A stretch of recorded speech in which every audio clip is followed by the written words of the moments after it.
서로 인사해볼까요? 사랑합니다. 축복합니다. 사랑합니다. 축복합니다. 어떻게야? 오늘 소풍 못 가는데? 여러분 지금 그 국가적으로 참 어려운 일이 많이 있는데 참 어려운 마음이 있어요. 상당히. 예전에 언제죠? 그 공주 사대부모였나? 그 친구들 물에서 하늘나라로 올라가는 그 모습 보면서도 이야, 하나님의 인간의 삶은 정말로 어떻게 우리가 예상할 수 있는 더 없구나 생각했는데 이번에 또 엄청난 일이 벌어지면서 마음속에 좀 아픔이 있어요. 여러분의 인생도 어떻게 될지 몰라요. 그러므로 지금 기회 있을 때 빨리 하나님 만나고 예수를 믿고 천국을 소유하는 게 중요한 줄 믿습니다. 여러분 주위에 있는 많은 분들도 하나님을 알지 못하는 분이 많이 있을 텐데 그분들에게 복음을 증거하는 일이 상당히 중요하다고 생각해요. 저는 사실.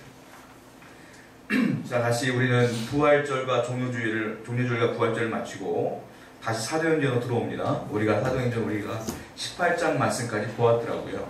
이제 19장 말씀으로 들어옵니다. 1절부터 7절까지를 보면 중요한 주제적 내용이 바로 성령에 관한 이야기입니다.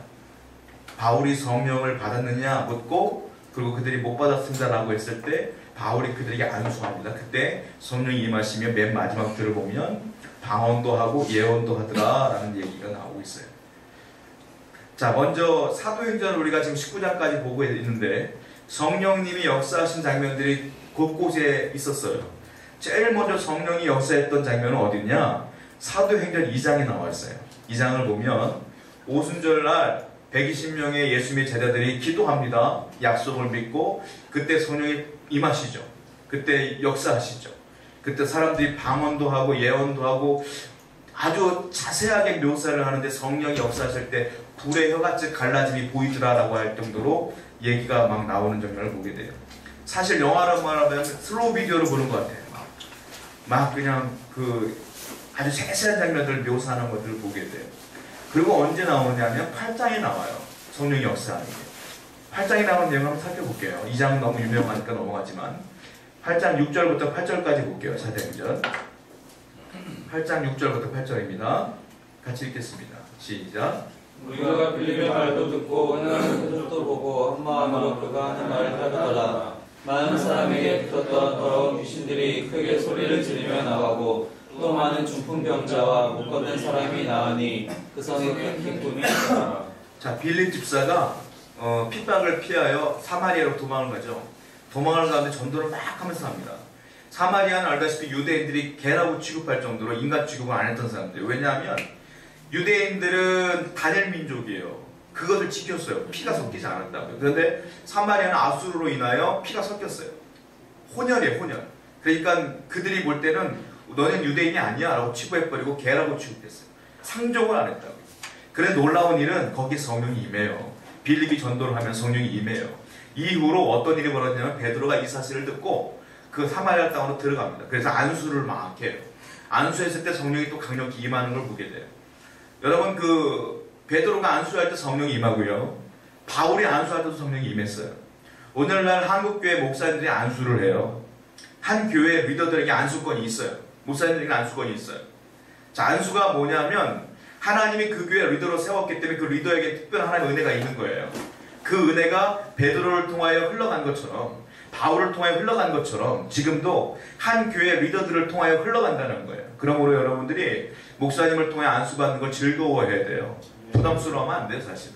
왜냐하면 그 안수를 통하여 성령이 흘러가는 거니까. 그러니까 여러분 금요일에 오시라고. 안수하니까. 자, 그렇게 성령이 임하신단 말이에요. 자, 그리고 또 언제 나오냐면 10장에 나와요. 10장의 말씀도 유명한 말씀이에요. 뭐 어떤 말씀이냐면 고넬료, 백부장 고넬료의 집에 베드로가 초청을 받아 갑니다. 근데 갈 때까지 과정이 참 너무도 유명하죠.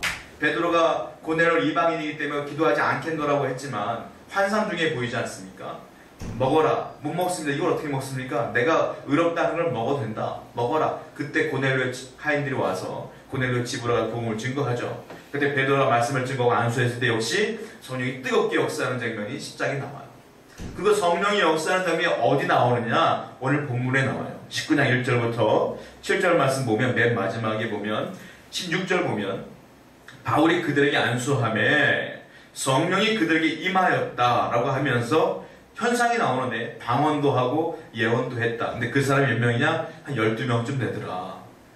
자, 우리 교회도 한 12명쯤 되니까 성령이 충만하면 좋겠어요.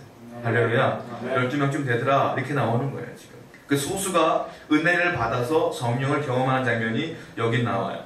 자, 그렇다면 우리가 보고 있는 것은 에베소에 있는 사람들 12명이 성령을 받는 장면이 나오는데, 에베소란 이 도시가 어디냐면 소아시아의 중심지에 있는 곳이에요. 그러니까 소아시아에는 많은 무역 시장들이 있단 말이에요. 그 중에 가장 중심에 있는 곳 중에 하나가 바로 에베소였어요. 상업 중심이었고 물질이 굉장히 풍성하고 풍부했어요. 부자들이 많이 살았어요, 여기서. 그래서 경제가 잘 도니까. 그리고 그 당시의 경제는 강을 따라 움직이게 되는데, 카이스토라고 하는 강을 따라 에베소가 형성되는 도시란 말입니다. 그러니까 강을 따라 무역이 왔다 갔다 하다 보니까 여기가 참 많은 사람들이 부자로서 풍요롭게 살게 되었던 곳이에요. 그런데 사람이 참 묘한 게, 이게 물질이 많아지면 사람들이 느긋해져요. 느긋해지면서 죄를 짓기 시작해요. 여러분 그거 아셔야 돼요. 내가 물질이 많아지면 행복할 것 같으죠? 천만의 말씀. 물질이 많아지면 간절함이 없어지다 보면 기도도 안 하게 되고, 내가 더한 것들을 원하다 보면 쾌락에 빠지게 돼요. 이것이 물질이 많은 사람들에게 다가오는 미혹과 유혹이란 말이에요. 그러니까 신앙이 중요한 거예요. 신앙을 지키면 물질도 잘 관리하는 축복이 있어야 된다는 거예요. 자, 그런데 여기는 아직 예수의 복음이 들어가지가 않았어요. 그러다 보니까 많은 타락한 것들이 보이게 된다는 거예요. 그런 부분들이 많이 있어요. 그래서 요한계시록에 요한은 뭐라고 썼냐면 이 도시를 허영의 도시다라고 얘기했어요. 요한계시록을 볼게요. 요한계시록 18장 12절입니다. 요한계시록 18장 12절 말씀 보세요. 노골적으로 허영의 도시 이렇게 말하지는 않습니다. 한번 보겠습니다. 시작. 그 상품은 금과 은과 토소와 진주와 세마포와 자주옥강과 비단과 붉은 옷감이요 각종 항목과 각종 상하 그릇이요 값진 나무와 구리와 철과 대리석으로 만든 각종 그릇이요. 이게 이제 에베소 교회를 이야기할 때 나오는 에베소 지역에 대한 평가를 얘기하는 거예요. 아니, 그릇이면 그냥 아무거나 먹으면 되지 상하 그릇으로 먹어 이 사람들. 상하가 얼마나 비싸요. 상하 그릇. 그리고 옷감도 꼭 붉은 옷, 비단 이런 것으로 입고, 그리고 값진 나무, 구리, 철, 대리석으로 만든 그릇. 아, 그릇을 뭐 대리석으로 만들어. 이렇게 먹어요 이 사람들. 굉장히 부유한 땅이고, 그러니까 보여지기를 굉장히 좋아하는 사람들이었어요. 그래서 신학자들은 이 도시를 향하여 허영의 도시라 이렇게 평가하고 있습니다. 굉장히 거칠을 많이 하는 도시다. 돈을 쓸 줄 몰라서 막 어쩔 줄 몰라 하는 거예요. 그러니까 돈이 많은 사람들에게 돈을 쓸 수 있는 길을 열어주는 것도 중요해요. 많은 어려운 사람들 도와주는 것, 이 사람들에게 축복이에요. 그런 것들. 그런 것도 중요해요. 우리도 너무 돈을 많이 벌어서 정말 하나님의 사랑에 크게 쓰임받았으면 좋겠습니다. 자기를 위해 쓰는 게 아니라. 자, 이렇게 많은 일들이 벌어졌어요. 그리고 여기에 또 어떤 일이 벌어지냐면, 이 우상을 섬기는 신전들이 많아요. 아데미 신전이라는 곳이 있었는데, 여기는 참 놀라운 그들에게 볼 때 축복이 있었어요. 뭐냐면, 성경에 보면 도피성이라는 게 나오거든요. 구약성경에 보면. 내가 계획적이 아니라 실수로 사람을 죽이거나 실수로 어떤 일이 벌어지면 나도 억울한 거야, 그들에게는. 그때 재판을 받을 수 있는 기회를 주기 위하여 그들은 사람을 죽이면 바로 사형시키거든요. 그것을 막기 위하여 하나님께서 도피성을 지정해 주셨어요. 거기에 빨리 도망가서 들어가 있으면 그 사람들은 바로 사형을 시킬 수가 없는 그런 안전지대가 있었단 말이에요. 지역마다. 구약 성경에 보면. 근데 이 아데미 신전이라는 곳이 무엇이냐면 에베소에도 그런 도피성적인 성격을 가진 신전이 여기였어요. 그러니까 여기는 살인자도 도피성이 여기 아데미 신전에 들어가면 건들 수가 없는 거야. 그러다 보니까 문제가 생겼어요. 뭐냐면 이 에베소에는 살인자들이 많이 몰렸어요.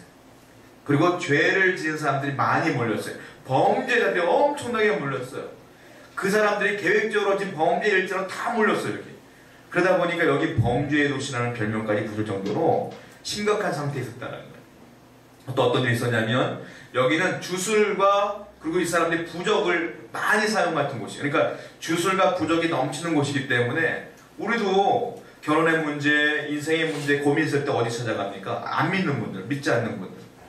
알다시피 저기 길거리 보면은 빨간 깃발, 하얀 깃발 꽂혀있는 걸 찾아가지 않습니까? 돈 내고 점 보는 거 아니에요. 부적과 주술이 난무하는 도시였기 때문에 이들도 외부 도시에서 점을 보러 많이 왔던 도시예요. 그러니까 우상이 만연했죠. 범죄가 만연했죠. 돈은 많지만 타락한 곳이 여기였다라는 것이에요. 그런데 놀라운 건 사도 바울이 이 악조건 속에서도 복음을 증거했더라. 그리고 복음을 증거했는데 결과물이 나타나는데 교회가 세워졌더라. 교회가 누구를 통해 세워졌느냐? 지금 오늘 본문에 나와 있는 성령 받은 12명을 통하여 교회가 세워졌는데 그 교회 이름이 바로 에베소 교회였더라. 여러분, 아무리 사람이 뛰어나다 할지라도 성령 받지 않으면 은혜로운 사람이 될 수가 없어요. 성령 받은 다음에 교회가 세워진 거예요. 자, 이것을 오늘날 우리가 가지고 오자고요. 이 개념을 가지고 오자고요. 예수님이 맨 처음에 사역을 시작할 때 우리가 기억해야 될 상황이 있는데 간과하지 말아야 될 게 있어요. 뭐냐면 예수님이 사역을 시작할 때부터 능력이 나타났구나. 그렇구나. 여기만 포커스 맞추면 안 돼요. 뭐냐면 예수님이 맨 처음에 세례 요한에게 세례를 받아요. 요단강에서. 알다시피 세례를 받은 뒤에 나타나는 현상이 뭡니까? 성령이 비둘기처럼 내려오는 것도 나타났어요. 그렇죠? 이게 중요한 거란 말이에요. 왜냐하면 세례라고 하는 것은 우리가 물 세례를 말하고 세례 요한의 회개 세례를 말해요. 일반적인 세례를 받으면 끝났다가 아니야.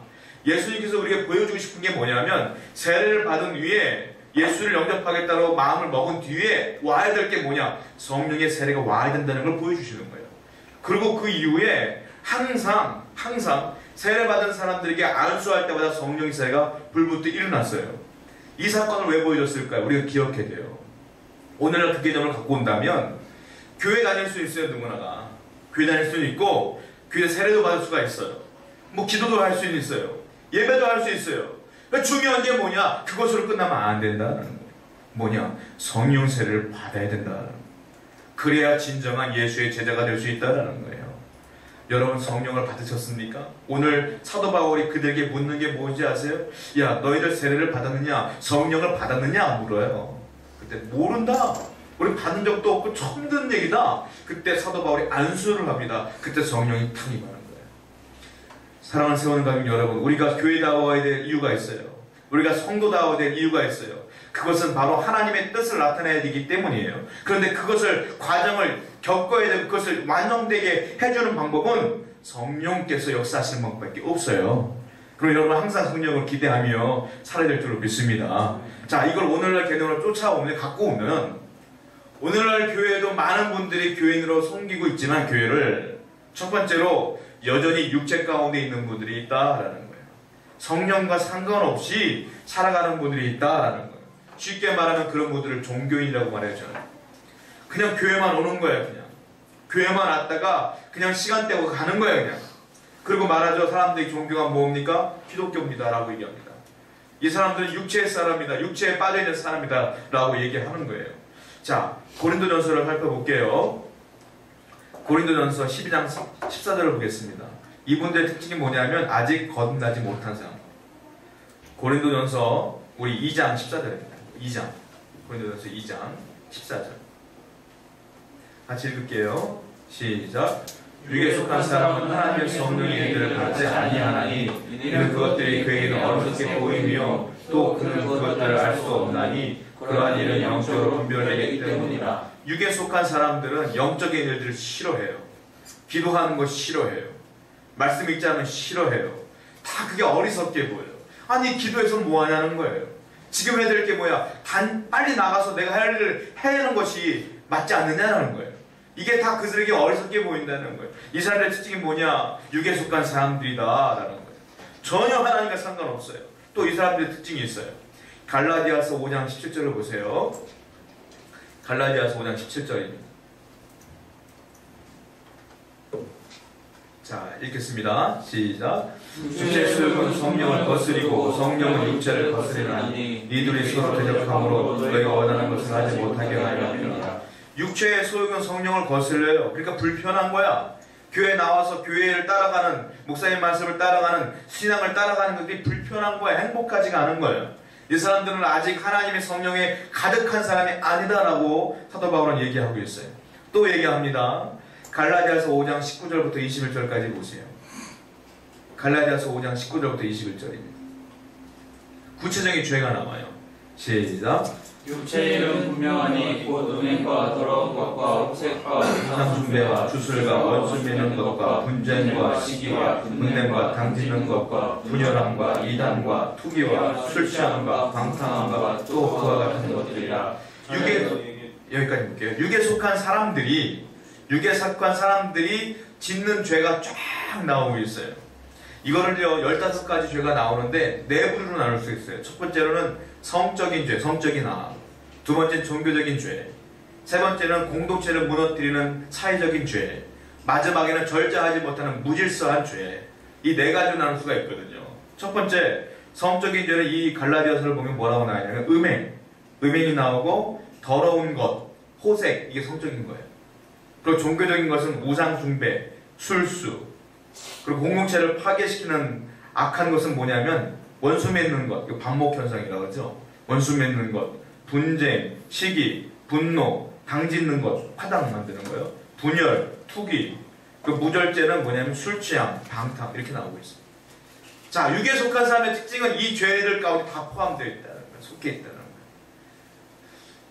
여러분들은 어디에 속해 있습니까? 질문해 보고 싶어요. 과연 여러분은 어디에 있나요? 여기 있는 죄 가운데 빠져 있나요? 아니면 이 모든 걸 뒤로 한 채 하나님을 섬기며 나가려고 애를 쓰고 있나요? 우리는 회개해야 돼요. 완벽한 사람은 없다 할지라도 우리는 늘 회개하며 살아야 될 줄 믿습니다. 이 죄 가운데 언제나 우리 노출되어 있는 거예요. 성적인 죄도 노출되어 있어요. 때로는 답답할 때는 혹시 종교적인 죄도 노출되어 있어요. 때로는 무절제해서 속상하면 방탕한 삶을 살 때도 있어요. 때로는 공동체를 파괴시키는 악을 저질 때도 있어요. 누구를 험담하거나 공동체를 분열시킬 때도 있어요. 여기 있는 모든 분들 아니라고 할 수 없어요. 저도 아니라고 할 수 없어요. 다 회개하며 다시 한번 주 앞에 나가야 될 줄 믿습니다. 우리가 주님께서 원하시는 건 바로 우리가 성령의 사람이 되어야 된다는 거예요. 자, 사도 바울은 또 얘기하고 있어요. 갈라디아서 5장 6절입니다. 읽겠습니다. 갈라디아서 5장 6절 시작. 그리스도 예수 안에서는 헬레나 부활이나 효력이 없으되 사람으로서 역사하는 믿음뿐이니라. 제가 잘못했지 죄송합니다. 갈라디아서 5장 22절 한번 읽을게요. 갈라디아서 5장 22절 시작. 오직 성령의 열매는 사랑과 희락과 평과 오래 참음과 자비와 양성과 충성과. 여기 보면 성령의 열매는 사랑과 희락과 화평과 오래 참음과 자비와 양성과 충성이라고 했어요. 이것이 성령의 열매예요. 육체의 열매는 아까 나왔던 죄들이에요. 성령의 열매는 이거예요. 그러므로 성령의 열매를 맺어야지 하나님의 사람이다 라고 사도 바울은 이야기하고 있다는 거예요. 자, 우리 문제가 있습니다. 왜 사람들은 성령의 열매를 맺히지 못하고 왜 육체의 열매를 자꾸 맺히려고 할까요? 문제는 하나예요. 뭐냐면 내 안에 성령이 내주하고 있다는 걸 몰라서 그래요. 성령이 역사한다는 걸 믿는 사람들은 꼭 내가 예언을 했다고 생각해. 방언을 할 줄 알아야 된다고 생각해. 그렇지 않아요. 여러분들이 그리스도를 믿는 순간 성령은 여러분 안에 내주하십니다.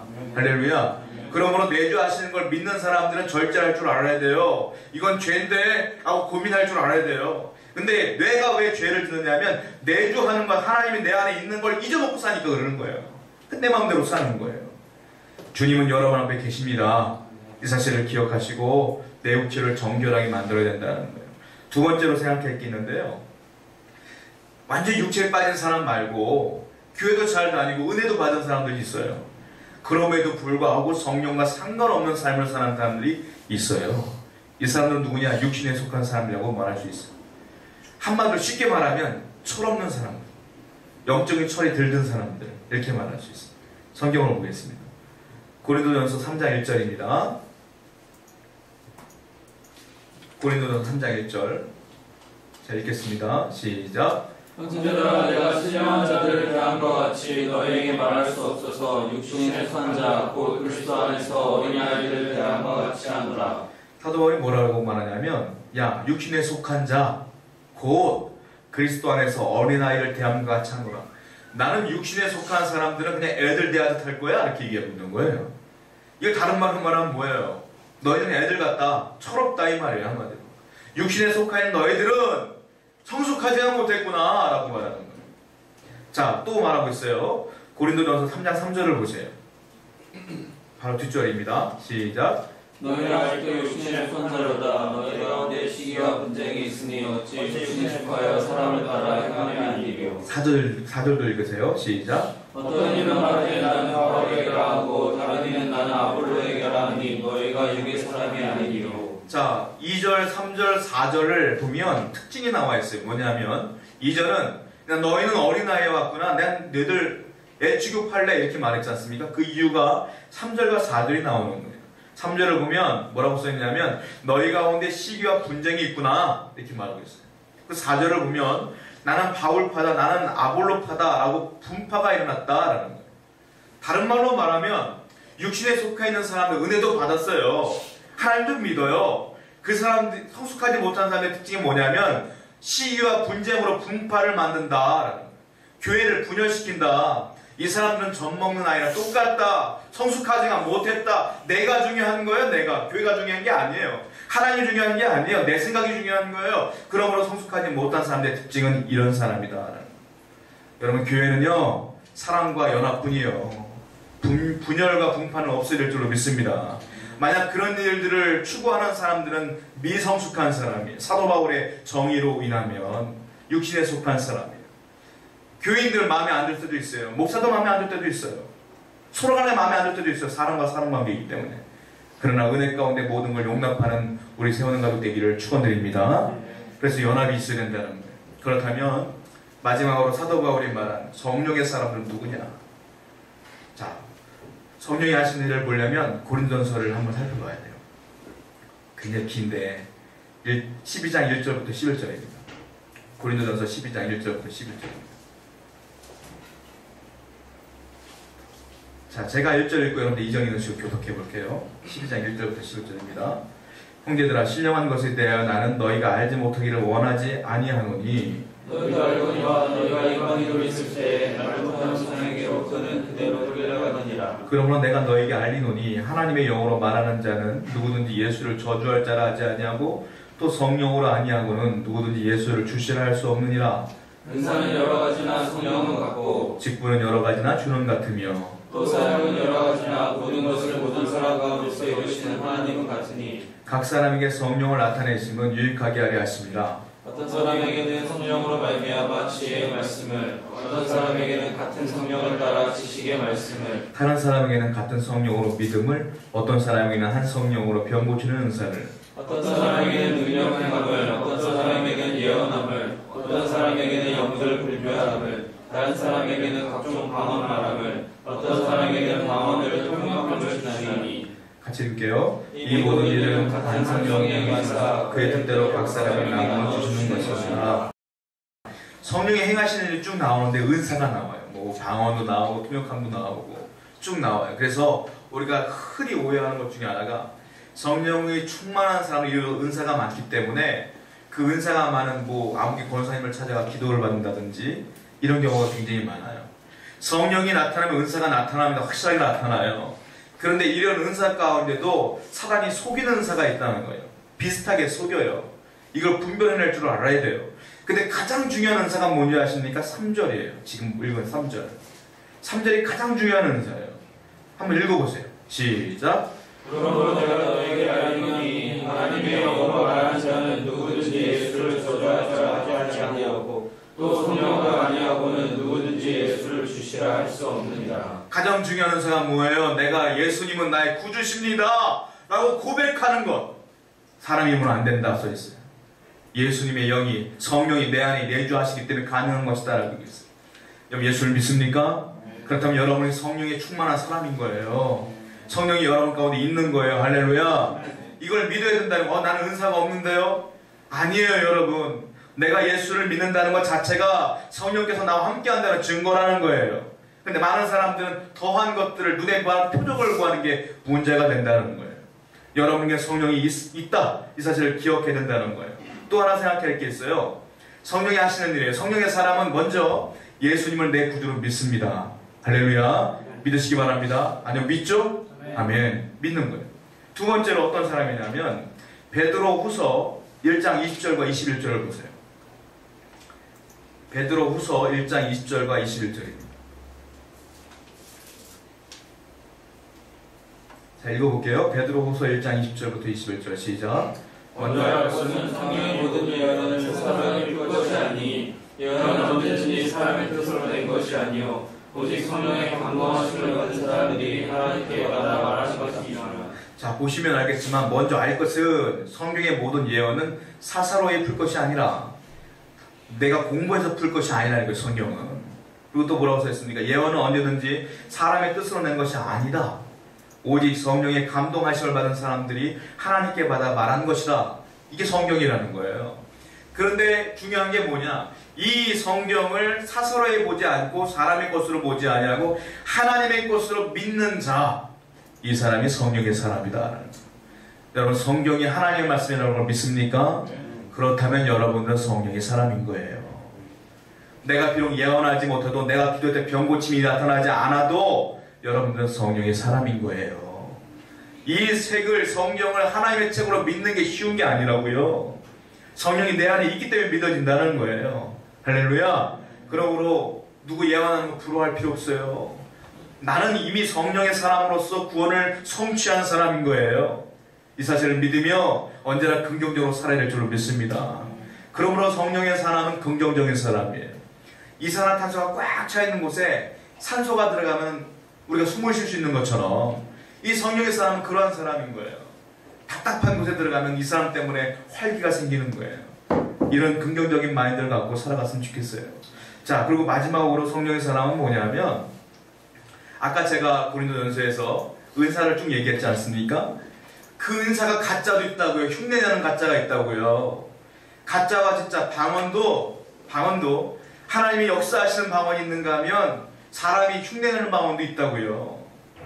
예언도 하나님이 역사하는 예언이 있는가 하면 그 사람이 흉내내는 예언이 있다고요. 가짜가 있다고요. 성경에도 그런 게 있지 않습니까? 그래서 성령의 역사를 어떻게 분별해낼 수 있겠느냐? 성경은 말하고 있어요. 뭐라고 말합니까? 갈라디아서 5장 22, 23 아까 읽었던 말씀인데 한 번 더 보세요. 갈라디아서 5장 22, 23절입니다. 시작.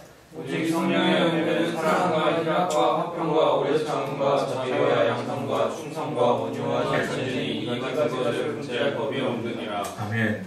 성령의 열매는 사랑과 희락과 화평과 오래 참음과 자비와 양선과 충성과 온유와 절제니, 이것보다 더 큰 은사를 세 가지만 말하면 사랑, 그 다음에 믿음, 소망, 사랑, 이거잖아요.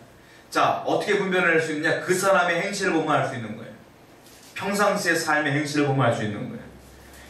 성령의 사람은 평상시의 삶의 행실에서 뭐가 나타나냐? 인내가 나타나고 사랑이 나타나고 소망이 나타나고 항상 기도하는 사람으로 보여진다는 거예요.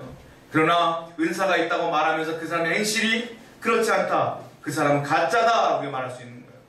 하나님의 성령의 사람이 어찌하여 행실이 그렇게 동일하지 않을 수가 있겠냐는 거예요. 그러므로 여러분들, 성령의 사람의 특징은 예수를 내 구주로 영접하는 겁니다. 두 번째, 하나님의 말씀으로 믿는 겁니다. 세 번째, 믿음, 소망, 사랑으로 사는 겁니다. 여러분. 그러므로 여러분의 이러한 삶이, 성령의 삶이 이루어지기를 다시 한번 축원드립니다. 아멘. 우리